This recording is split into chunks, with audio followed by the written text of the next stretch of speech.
Have you ever taken the time to look up how much one of these nice kids' bikes cost?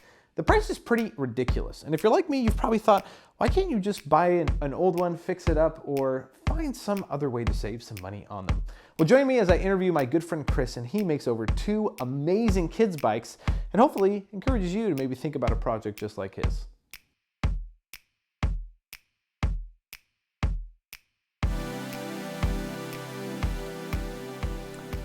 All right, so here we are, and this is my good friend Chris, who's also my neighbor. Chris, introduce yourself. Hi, my name's Chris. I'm Josh's neighbor. I feel like this is like a, hi, my name's Chris. I ride bikes. Yeah. Hi, Chris. All right, Chris, so let's start with why we are here today.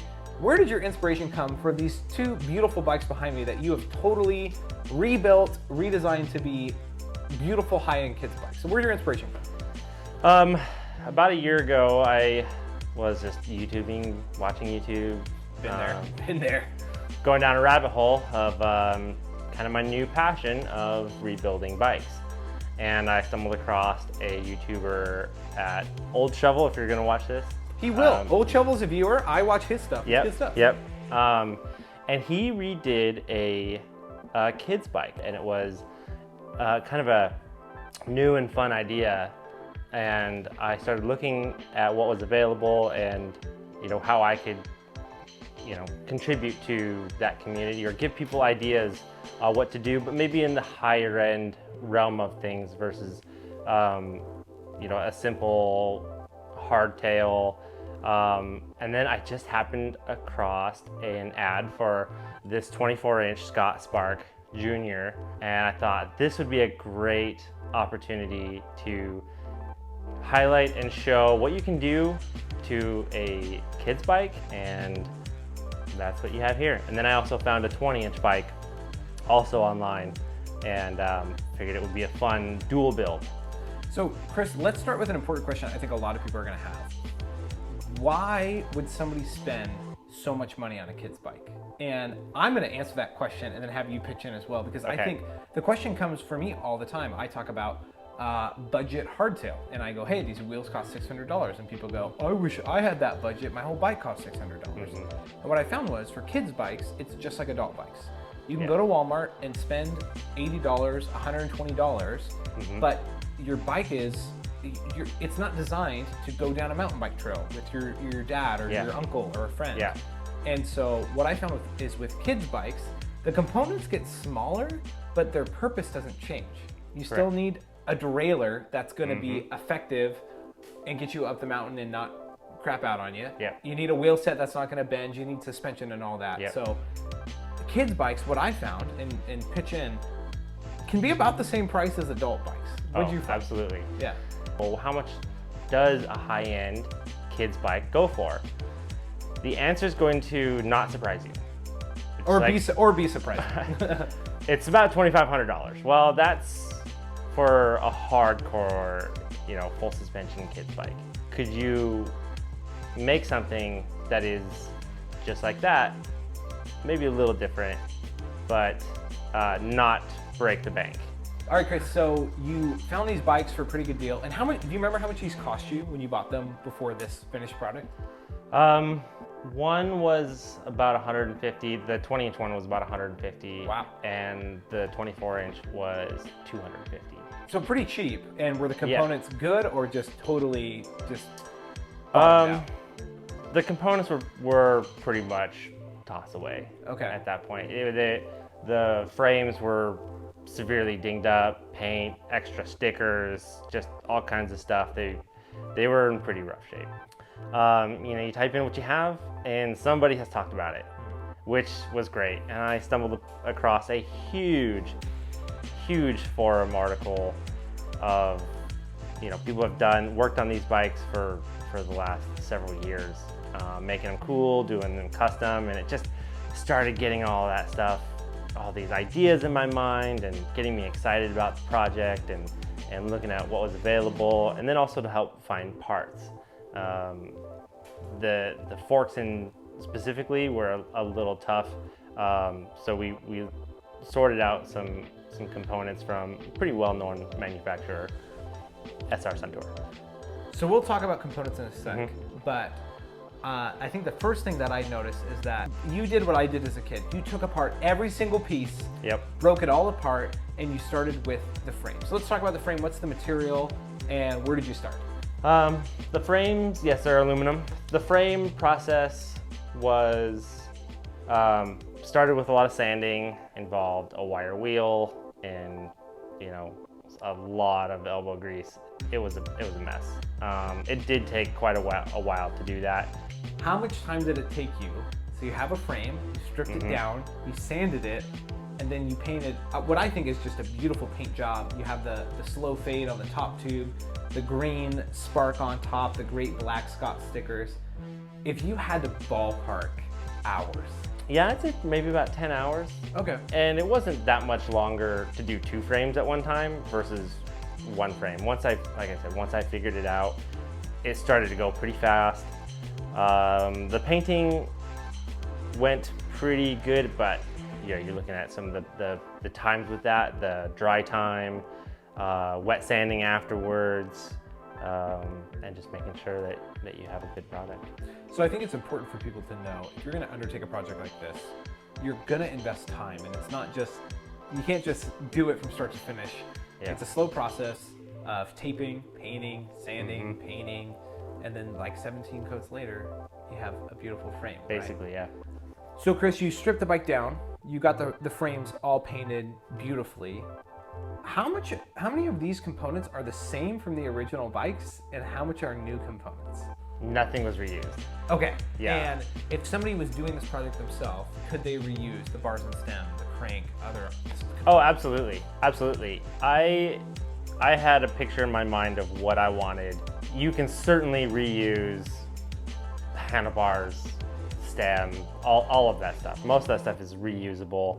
All right, Chris, let's get into specifics on these bikes on the build that you chose and why. And so I always like to work from the bottom up, keeps the flow going. Yeah. So first thing that touches is tires and a wheel set. Tell us about each bike and why you chose what you did. The wheels on the 24-inch, I just happened across a set of Stan's Crest wheels, which are a really high-end wheel set. They were slightly used. They needed a cleanup, some new decals, a little service, and they spin awesome. So really lightweight and a good benefit, and they're tubeless. So it's a great benefit for kids' tires. As everybody knows who has children, how many times you're replacing inner tubes. The tires I had seen, again, when I was looking at stuff for my nephew's bike, I stumbled across the website Spawn, and they make high-end mountain bikes for children, and they also have a list of components. And one of the things was these tires, the Brood MaxGen tires, tubeless and very lightweight for the size. They're a few hundred grams lighter than say the equivalent Maxxis tire. So you got the 24-inch wheels and tires. Was it easier, harder, or the same to find 20-inch? Oh boy. The 20-inch was very difficult. They're all rim brake. With this making them disc and really making a high-end bike is you want to go with disc. That meant sourcing rims and hubs and building the wheels. So these are custom built 20-inch wheels? Yeah. Yeah. And that's not cheap. No, it was not. Yeah. So I took them to the Losco. They always help out, and they're very helpful, but they're like, dude, these are super custom, odd spoke length, fully custom wheel builds, which if you go buy carbon hoops and some nice hubs, that ain't cheap. No. And these aren't any different process, right? It's not like, oh, they're 20-inch. That's a half the price of a 29. So it is not. No. Nope. Yeah. So you found the wheels, you found the rims, the hubs, built them up. Yes. And are there equivalent options complete that you can find? Yes, there are. Are they worth it? I would say go for that, because you will spend as much money trying to source. And what are the wheels, if someone's curious? The wheels are Alienation Mischief BMX wheels. The point is to try to make these bikes fairly light and really usable. And I think that's the other thing people don't understand is an adult bike, right? 30 pounds is about average for an adult mountain bike, maybe 33, 34. But for kids bikes, the weight doesn't go down a ton. It still stays pretty heavy. Yeah. And if you think, if you're 170, 200 pounds, for a 30-pound bike. Yep. If you're a kid, the equivalent of my son Eli's 35 pounds, Yep. the equivalent of that is like a bike that doesn't exist. Yeah. Yeah. So weight's important. Weight is very important, especially rotational weight with a kid one that's gonna go mountain biking. Now, if you're just cruising around your neighborhood, a mountain bike like this is not something you really need to invest in, but when your kid is trying to push up the bike up a hill, weight, I think is very important. Yeah. The 20-inch, I wanted to go with the same brood Maxton, where we're currently living in this climate with COVID there's not a lot of availability. And I happened to fall across these Bontrager XR1 tires. And Which is made by Trek. They're made by Trek, yeah. They're not tubeless, so these have tubes in them, even though the wheels themselves can be set up tubeless. Okay, Chris, so that's our wheel set. Yep. Let's talk about brakes. Run-of-the-mill Shimano hydraulic brakes. Yeah. One of the things that I really looked for was, and all brakes have nowadays, is adjustability. To fit small kids' hands, how close they can get to the bar, and experience with my nephew's bike, hydraulic disc brakes, so much easier for a kid to grab when they're tearing down a hill. So for brakes, you're finding the same exact brakes that you find for an adult. Like the hose length's just smaller. The rotors are 160? Yes. Yeah. Yeah, they're 160. Yeah, so it's about the same. Great. So you got rotors done. Let's talk about drivetrain. And Chris, this is where my ignorant side comes out. Going into this, I was always curious, why do kids' drivetrains look like, and the 20-inch is a great example, they have like such a small cassette, it almost looks like a road cassette, and I'm like, shouldn't kids' bikes have easier gears? Like, shouldn't we be putting Eagle drivetrains on kids' bikes? If you put a 32th chainring on a kid's bike with an Eagle cassette on the back, because the wheel is so much smaller, especially the 20-inch, it would create a granny gear so low that was unusable. Correct? Yeah.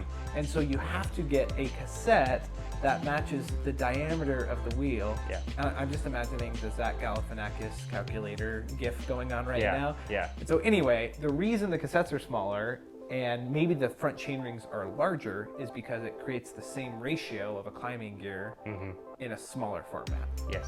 So what'd you go for drivetrain? So with both bikes, I sourced SRAM X9 derailleurs because they have a clutch.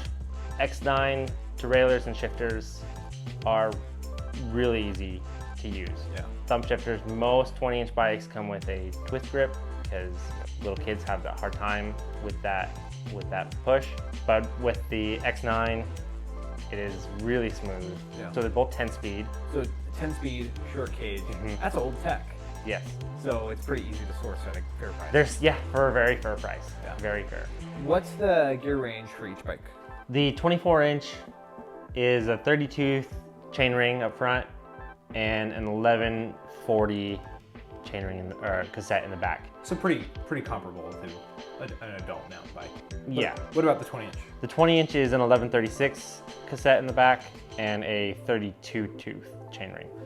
So let's talk about cranks on the 20-inch. On Spawn's website, they have some high-end options, some mediocre options, or your standard square taper bottom bracket option. So I would just went off of that. And Spawn gets an honorable mention. They wanted to help out, but they were just crazy busy with COVID. But somebody who did help out on the 24-inch crank is SR Suntour.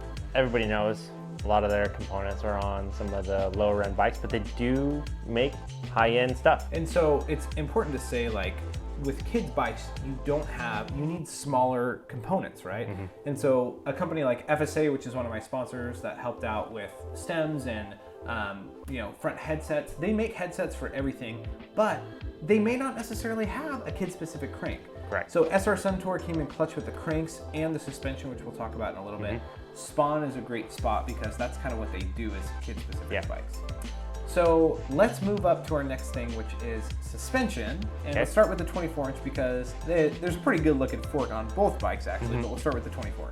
The 24-inch is the XCR. It is the air version, and it does have a lockout and compression adjust on the top.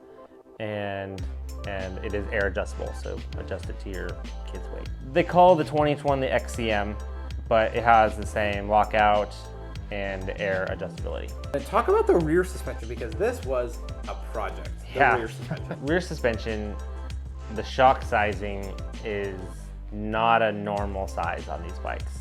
How many kids bikes are out there that have this spacing of shock?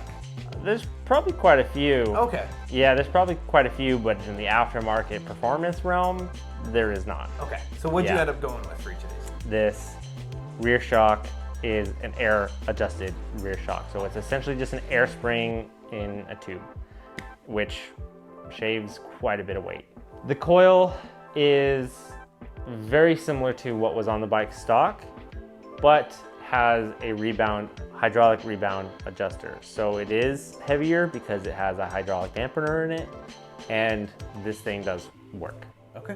What saddles do we have on here? And we can talk about SDG, because they're another person that really helped out with this project with the grips, the pedals, and the saddle. And it's an awesome, and the bars. Talk about this kit they sell. SDG sells what they call the Fly Junior Pro Kit. Sure. And what it entails is a small version of your contact points. They are really top-notch kits. And you think about, right, as an adult, you put your hands on, your shoe size, your butt sit bone length. Adult stuff doesn't work. It's too big. Like, you'd have to cut your bars down so far it would, compromise the integrity. And so SDG, geniuses they are. So let's make kid-specific versions. There you go. And it color matches your kit. Yeah. So finish it off with the headsets and the stems. Brought to you by FSA. Yeah. And FSA makes headsets for almost any bike out there. Any bike out there. Any standard, they have something for you. Yeah. And the stem is just a gradient alloy 31.8 stem. Super standard. Common. I've used this on my bikes before. So I think that about wraps up the complete bike builds. And so Chris, you redid the frames, you put all the components on, and these bikes, they don't just look brand new. They basically are brand new, right? Basically, yeah. And so we'll put the total price on here so people can see how much we put in here. Now, your sweat and blood and tears, we can't put a price to that. High price. $1 million. But I mean, great job. So Chris, if someone's watching this and they're considering taking on this project, what's a sentence or two you would share to them? Do it. It was really fun. If you're not mechanically inclined, this is a great time to learn. Yeah. If you need help identifying your bottom bracket, your local bike shop is going to come in really clutch with this. This is why they're there. That expertise, the forums are a big help. To identify what you have and where can you go.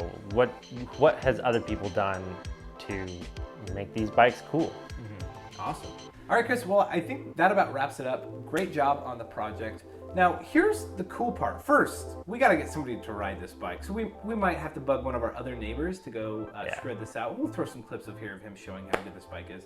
But Chris had a great idea, and his idea was, instead of just putting these bikes on the market, because Chris doesn't have kids, he just did this as a fun project, instead, what if we sold these bikes and allowed you to make offers on the bikes?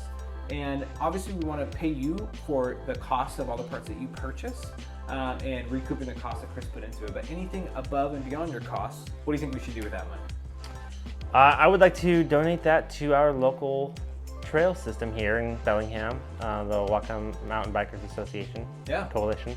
Yeah, so if you want to support our local trails in Bellingham, which are pretty rad, and you're looking to find a kid's bike, and you're like, man, these things look cool, the specs are great, and it's a good price, or maybe you want to offer a little more price in order to help out a local organization, I think that's such a cool thing to do. So just check the link right down below in the description, and that will take you right to how you can place a bid on this bike, whether it's emailing Chris, going on Pink Bike, reading our minds, I don't know, Instagram, whatever it says down there, you can read and do that. All right, Chris, thank you so much. I think that's it. Thank you. You know what time it is.